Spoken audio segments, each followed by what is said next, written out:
Mark 3. Again he entered the synagogue, and a man was there with a withered hand.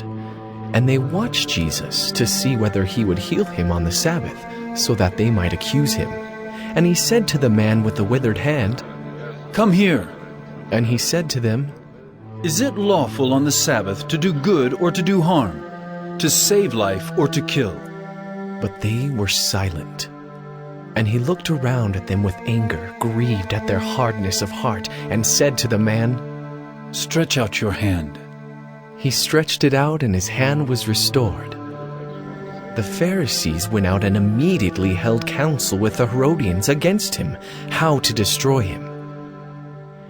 Jesus withdrew with his disciples to the sea, and a great crowd followed from Galilee and Judea, and Jerusalem and Idumea, and from beyond the Jordan, and from around Tyre and Sidon. When the great crowd heard all that he was doing, they came to him. And he told his disciples to have a boat ready for him because of the crowd, lest they crush him. For he had healed many, so that all who had diseases pressed around him to touch him. And whenever the unclean spirits saw him, they fell down before him and cried out, "You are the Son of God!" And he strictly ordered them not to make him known. And he went up on the mountain and called to him those whom he desired, and they came to him. And he appointed 12, whom he also named apostles, so that they might be with him, and he might send them out to preach, and have authority to cast out demons. He appointed the 12, Simon, to whom he gave the name Peter, James the son of Zebedee, and John the brother of James, to whom he gave the name Boanerges, that is, sons of thunder, Andrew and Philip, and Bartholomew, and Matthew, and Thomas, and James the son of Alphaeus, and Thaddeus, and Simon the Cananean, and Judas Iscariot, who betrayed him. Then he went home, and the crowd gathered again, so that they could not even eat.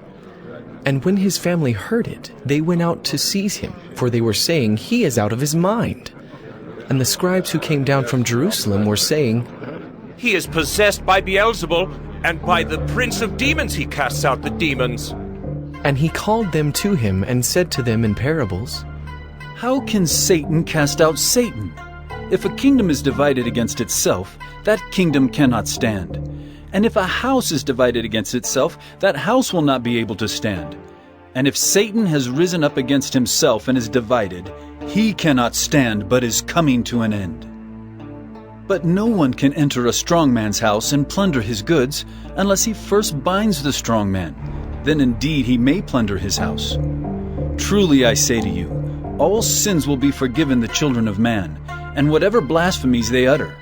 But whoever blasphemes against the Holy Spirit never has forgiveness, but is guilty of an eternal sin.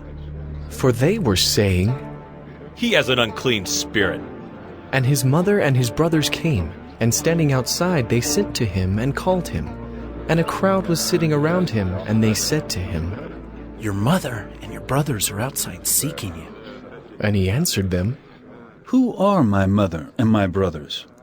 and looking about at those who sat around him, he said, Here are my mother and my brothers. For whoever does the will of God, he is my brother and sister and mother.